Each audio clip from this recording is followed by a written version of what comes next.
Welcome to the deep dive. So today we are tackling something, well, pretty essential for anyone learning English or just traveling, really. Restaurants. Ah, yes. Going out to eat. Seems simple, but there's actually quite a lot to it, isn't there? Totally. It's not just, pointing at a menu. It's the whole interaction, the culture, feeling confident. Exactly. And that's what you, our listener, want, right? To feel comfortable, understand the whole process, not just stumble through it. Right. You want to get it properly. Yeah. Feel like you can handle any restaurant situation in English. So that's our mission today. We've pulled together some really good stuff. YouTube videos from people like Kayla, Arianita La Gringa, Learn English with Jessica, Learn English with Cambridge, Kate. Also articles on etiquette, tipping guides. Yeah, a whole mix. We're aiming to give you the practical phrases, sure, but also the why behind things, the cultural bits. It's that context that makes the difference, I think. Goes beyond just memorizing lines. Definitely.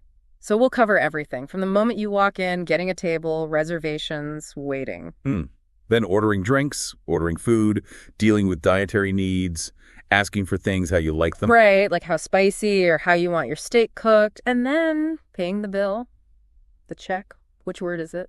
We'll get into that. And the big one, tipping. How it works, especially how it varies wildly around the world. Okay, so let's start right at the beginning. You've found a restaurant, you're hungry, you push open the door. What now? Well, typically, right near the entrance, there's someone waiting to greet you, the host or hostess. Right. And Kayla's video, 50 English Phrases for Restaurants, gives us some good starting points here. The most basic thing you need to do. Ask for a table. Yeah. Can we get a table for two or, for four, for three, whatever your group size is? Simple, direct, gets the job done. But often the first thing they'll ask you is about reservations. Ah, yes. Do you have a reservation? That's super common. Kayla mentions this and also notes that in the U.S. it's considered polite to call ahead if you have a larger group. That's a really good point. It's Practical, of course, helps the restaurant plan, but it's also just considerate, shows you're thinking ahead.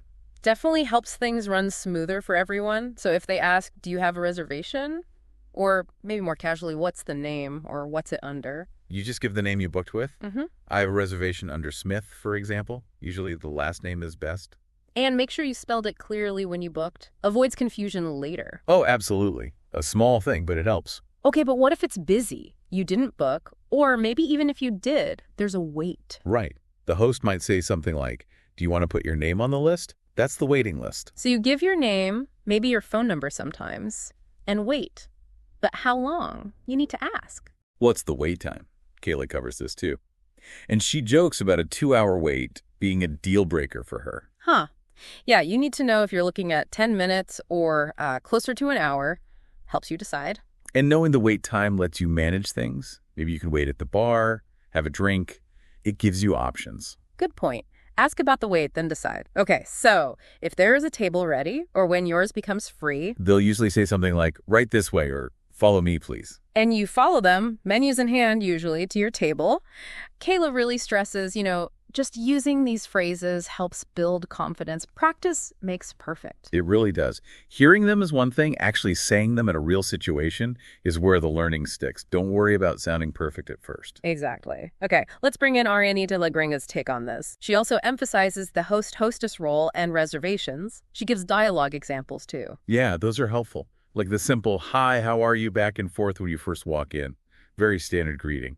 And for reservations, she suggests, I have a reservation for 2 at 7:30 p.m. Very clear. Specifies time, number of people. Perfect. And without one, just, do you have a table for 2? Straightforward. Politeness is key, but also clarity. She also mentions the host might ask how many in your party, which is just another way of asking how many people need a table. Right. Party just means your group in this context. And Arianita shares a story about asking to move tables because she needed better lighting for her video. Oh, okay. Specific reason, but the point is valid. Yeah. The point being, it's generally okay to politely ask about seating preferences. Maybe you want a booth or a window seat or a quieter spot. Exactly. If it's possible, and you ask nicely, restaurants often try to accommodate you. They want you to be comfortable. Worth asking politely then. Now, let's look at the Learn English with Jessica video, their English conversations at the restaurant. Situation 1 is all about arriving with a reservation. Okay, how does that play out? The customer, Jason, arrives. Good evening, sir. Do you have a reservation for tonight? the staff replies, and Jason confirms. Yes, I'm Jason. We have a dinner reservation for 7 o'clock tonight with 4 people. See? Name, time, number of people. All the key info right there. Then they're asked to wait briefly in the waiting area. The hostess comes. Hi, sir, please follow me to your table. Standard procedure. Smooth so far. But then someone in the group, maybe a child, says, Dad, I want to sit next to the window. And the other kid agrees, yes, Dad, I want to sit there too so I can see the street. The window seat request. Very common. So they politely ask the staff, oh, sorry, but we prefer a table next to the window. Would that be possible? Nice phrasing. Would that be possible? Polite request. And the staff is accommodating. Sure, if you would like it, I could seat you right away. And they lead them to the window table. Great. Shows how asking politely often works out. Exactly. Then they're seated, the menus are presented, and the staff asks if they want to order drinks first. Which leads us neatly into our next section. Ordering. The main event, really. Okay, so you're seated, menu's open, time for drinks. Back to Kayla's video for some phrases here. She mentions the Coke versus Pepsi thing. Oh yeah, that's a big deal in some places, especially North America. Restaurants often only carry one brand's products. So the server might ask, or you might ask them, do you have Coke or Pepsi products? If you care, that is. Good to know. So how do you actually order a drink? Kayla suggests, can I get a Diet Coke, please? Simple, polite. Could I get? Very common, natural way to order. And if they only have the other one, they'll likely ask, is Pepsi okay? And you just say yes or choose something else. Okay. Easy enough. Right. Now, moving on to food. Kayla talks about starters or appetizers first. The small dish before the main meal. The server might ask anything to start, or would you like an appetizer? Knowing those terms helps you understand the menu structure too. Starter, main course, dessert. Kayla also mentions salads sometimes being ordered as a first course, especially in slightly fancier places. Right. Depends on the restaurant style. Okay, so you've looked at the menu, the server comes back. How do they ask if you're ready? Usually something like, are you ready to order? Or a bit more casual, did you need another minute? Or just need a minute. Gives you a chance to say yes or ask for more time. If you are ready, how do they ask for your order? Kayla gives 2 common ones. What can I get for you? Maybe slightly more formal. And the more casual. What'll it be? Which is just short for, what will it be? Good to recognize both. So let's say you're ordering something for everyone to share. Like breadsticks or maybe some calamari. You'd say, we're going to get an order of breadsticks for the table. That for the table part makes it clear it's shared. Good tip. What about portion sizes? Kayla mentions lunch portions. Some places offer smaller versions of dishes at lunchtime. Okay, so the server might ask, do you want the lunch portion? If it's available. Right. Or you could ask about it if you prefer a smaller meal. Now, customization. Sauces and dressings. Like salad dressing. Exactly. The server might ask, do you want that on the side? Meaning in a separate little container, not already mixed in. Handy if you don't like too much dressing or want to control it yourself. Yeah. Kayla uses ranch dressing as the example. Very American. Yes. And even if you don't ask, they might offer it on the side anyway. Good to know. What about spicy food? If you're ordering something potentially spicy, say Thai or Indian. They might check with you first. Yeah. Is spicy okay, or is it all right if that's spicy? And if you're unsure, you can ask. How spicy is it? Or if you definitely want it less hot, could I get it on the mild side? Essential phrases if you're sensitive to spice. Definitely. Okay, time to actually state your main order. How do you start? Kayla suggests phrases like, I'll go with. So I'll go with the chicken. Or can I get? Like, can I get the fish and chips? She notes, can I get is maybe more common in casual places. Makes sense. What about asking for recommendations? You can use, do you recommend? Or how is? Like, how is the lasagna? But Kayla adds a note of caution from her waitressing days. Yes. Recommendations can be subjective, right? What the server likes, you might not. Exactly. So maybe asking, how is the lasagna, gives you a sense of its popularity or freshness, which might be more useful than just, do you recommend it? Good point. Trust the description, maybe your own gut feeling. Okay, another crucial question. Sides. Does the main dish come with anything else? Like fries, or vegetables, or rice. You need to ask, does that come with a side if the menu isn't clear? Kayla mentions French fries are a super common side in the U.S. True. And what if you don't want the standard side? Can you change it? Often, yes. You can ask, could I substitute a salad? Or could I substitute the fries for vegetables? but there might be a catch. Yeah, Kayla warns that sometimes there's an extra charge for substitutions, or maybe at very fancy places they just don't allow them. Always good to check when you ask. Okay, makes sense. Now, getting really specific with ingredients. Less or more of something.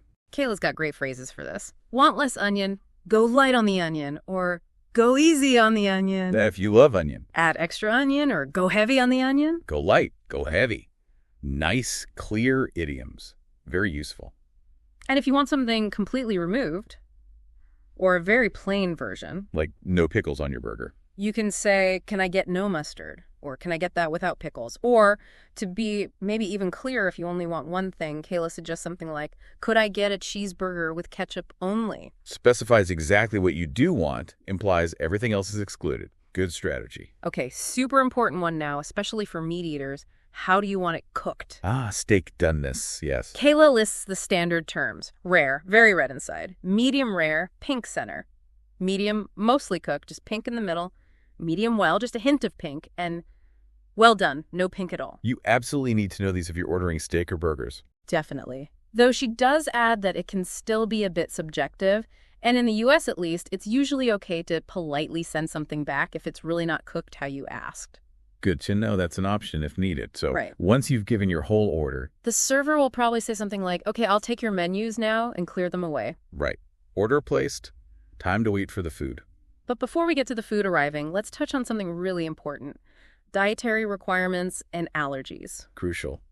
The Learn English with Cambridge video on this is very helpful. It starts with the basic terms. Vegetarian, no meat. Vegan, no animal products at all. Pescatarian eats fish, but no other meat. Getting those definitions right is the first step. Helps you read menus and explain your needs. And then allergies. This is critical for safety. How do you ask? The video suggests, does this dish contain allergen? Like, does this dish contain pistachios? Or more simply, does this have pistachios in it? Very important to be direct and clear. What if you just want something removed, allergy or preference?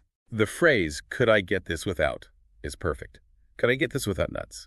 Or could I get this without cheese? The video uses Sophia, who has a pistachio allergy and is lactose intolerant, as an example of needing to make these clear requests. Yeah, highlights how you might need to combine requests sometimes. Always better to be safe and ask. Okay, let's connect this back to the Learn English with Jessica conversations. Scenario 2, order a drink, shows some specific requests. Right, we saw the basic drink order, but what else? Well, there's an order for a child's apple juice, and the mother specifies, could you put less ice because she just recovered from a sore throat? See? A specific reason. A clear modification request. Less ice. Very common. And then she orders coffee. Hot, please. Less sugar, please. Again, specific preferences. Temperature, sweetness, all things you can usually customize. They also ask about cake. Do you have cakes? And order a strawberry cake. So you can inquire about desserts early on, too. Good point. Doesn't hurt to ask what's available. Then, scenario 3, order food. The server asks, have you decided what you would like for dinner? And we hear a bunch of orders. Like what? Give us some examples. Mixed salad, grilled chicken, grilled salmon, an avocado salad, pumpkin soup. Okay, sounds like standard restaurant stuff. Beef steak, medium rare please, lasagna, mushroom soup, garlic bread. Notice the medium rare please for the steak, using that vocabulary we just discussed. Exactly. But then, something goes wrong in this scenario. What happens? The wrong food is delivered. The customer says, oh, is there something wrong? I didn't order this. Okay, so how should the staff handle that? They apologize immediately. Oh, I'm very sorry. Let me check again. We're very sorry. We delivered the wrong order to the wrong table. Your food will be served right away. Good response. Apology, explanation, promise to fix it quickly. And when the correct food arrives, they apologize again. Here's your food. We extremely apologize for the previous mistake.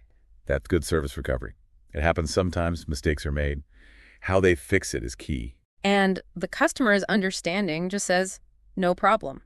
Which leads us to what happens during the meal. Right, once the correct food is in front of you.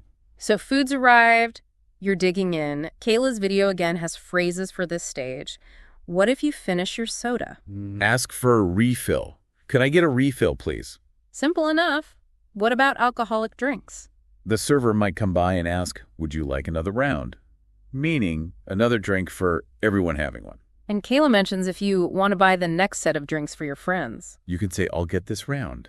A nice social gesture. She also notes the server will probably say, enjoy, when they bring the food. Standard politeness. And you might hear that slightly odd phrase. I'll come back to check on your first bite. Kayla finds this amusing. Yeah, she links it to U.S. tipping culture, right? The server wanting to make sure everything is perfect right away. Exactly. So how do they normally check in after you've started eating? Common questions are things like, is everything tasting good? Or is everything all right? Or just everything okay? Basically asking if you're happy with the food. And they might offer more water, too. Yeah, can I top off your drink? Or can I get you some more water? Topping off just means refilling your glass, usually water. And as you finish the main course, they might bring up dessert again. Did you save room for dessert? A common, slightly playful way to ask. Okay. Now, Arianita La Gringa adds some observations about this stage, too, like noticing the table setting. Tablecloth, napkin, cutlery. Right. She mentions both utensils and cutlery. Explaining cutlery often means the silver stuff, forks, knives, spoons, while utensils is broader. Good vocabulary distinction. And getting the server's attention. A polite, works well. She also mentions needing to ask for more water, which is common. And she repeats how to handle wrong orders. There's something wrong here. We didn't order this. Reinforces that point. So being able to politely get attention and ask for things during the meal is key. Absolutely. Water, napkins, maybe salt and pepper. Need to be able to ask. Okay, fast forward. Meal finished. Delicious. Now what? Time to pay. The final hurdle. Kayla's video covers asking for the bill. What are the options? Can we get the bill? Or can we get the check? Are the most common. She also mentions, can we get the ticket? But says it's maybe less formal, more for casual spots. Right. Bill or check are safer bets generally. Mm-hmm. Bill is more common in the UK, check in the US, but people usually understand both. Okay. And if you're with friends and need to pay separately, You specifically ask, could we get separate checks, please? Important to ask before they bring one combined bill if possible. good point. And if you're feeling generous and paying for everyone, You can say, this is all together, or maybe wave your hand and say, I've got it. Kayla also mentions comping food.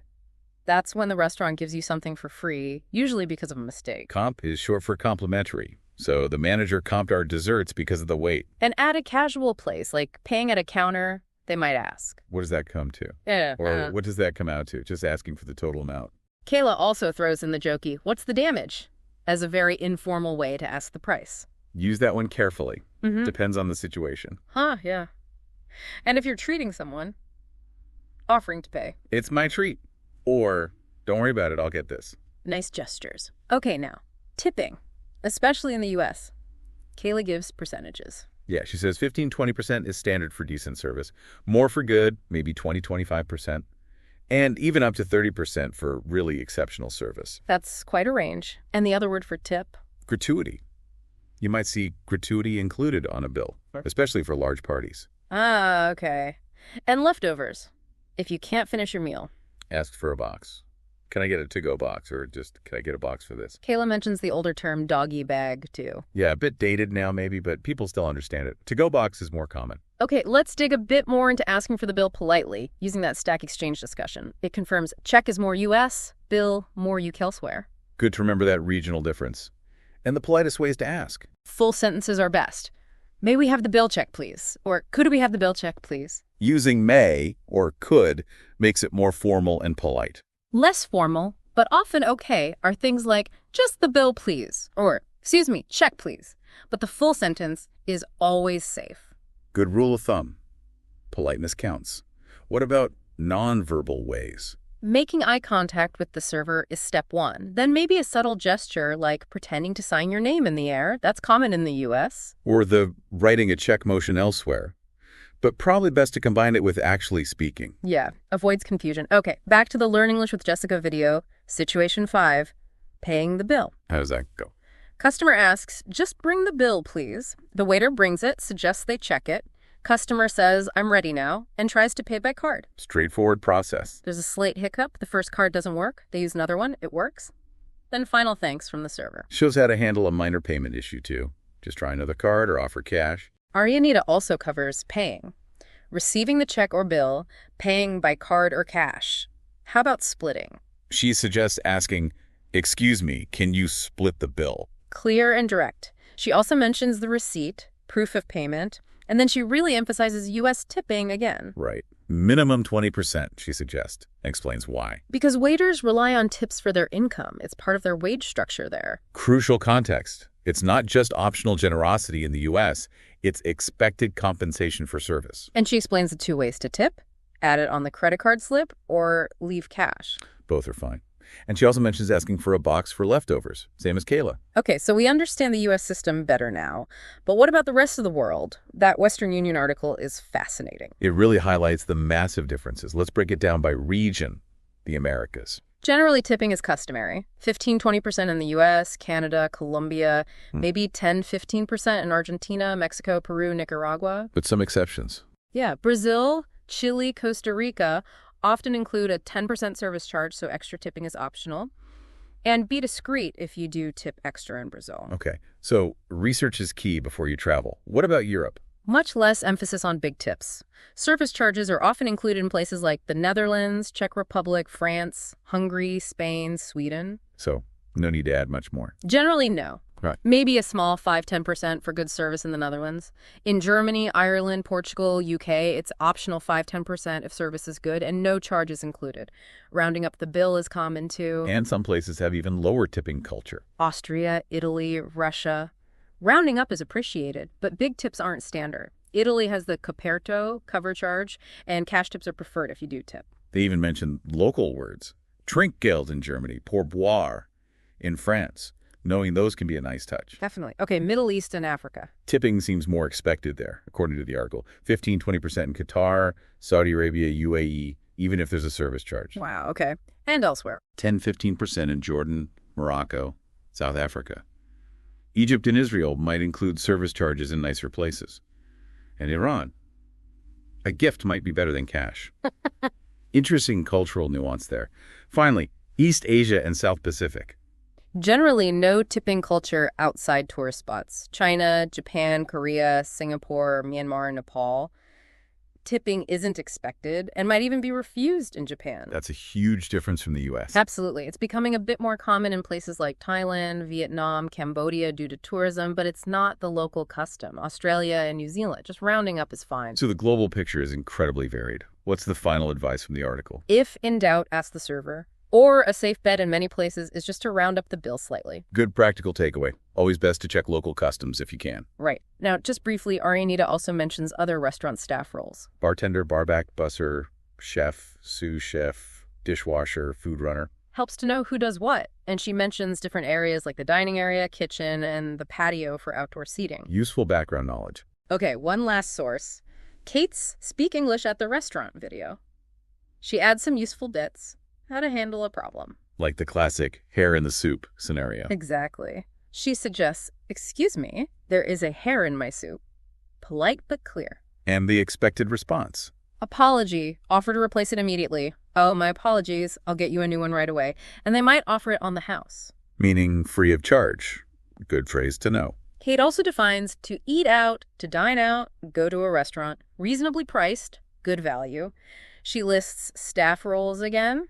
And types of cuisine. Like local cuisine, continental, vegetarian, vegan, useful menu terms. She covers asking for the menu, QR codes, drinks menu, asking about today's special, meal courses, starter, main, dessert, sides, dressing on the side, a lot we've covered. Reinforces those key points. Any unique phrases? Ordering the same as someone else. I want the same meal that he ordered. Or more simply, make it two, please. Ah, handy shortcut. And more polite requests during the meal. Could we have some extra napkins, please? Could you bring some salt and pepper? Could I please have some more water? Standard polite ways to ask for things. And finally, splitting the bill, saying it's on me if you're paying, and paying by card or cash. Covers all the bases again. Phew. Okay, I think that brings us pretty much to the end of our very comprehensive tour of restaurant English. It was quite the journey, wasn't it? From walking in the door to walking out after paying the bill, plus a world tour of tipping. We really covered a lot, and I hope for you listening, this hasn't just been a list of phrases, but more about understanding the whole flow, the interactions, the cultural side of it all. That's the goal, isn't it? To give you that deeper understanding so you feel genuinely prepared, not just like you've memorized a script. Feeling confident comes from understanding the why as well as the what. Exactly. And hopefully knowing about things like reservations, how to customize your order, understanding tipping, it all adds up to a much smoother, less stressful, and honestly more enjoyable dining experience. It really can transform it, going from potentially anxious to actually looking forward to interacting and trying new foods. So our encouragement to you is try it out. Next time you're in an English-speaking restaurant environment, use some of these phrases. Notice the interactions. See how it feels. Yeah, practice is key. And maybe a final thought to leave you with.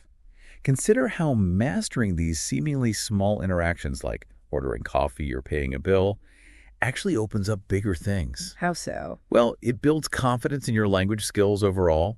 It allows for smoother social connections, and it genuinely gives you a better appreciation for the nuances of different cultures just through the simple act of sharing a meal. That's a great way to put it. It's more than just food. Okay, well, a massive thank you to everyone who stuck with us through this entire deep dive. We know it was detailed. We appreciate your time and attention. We hope it was genuinely useful for you.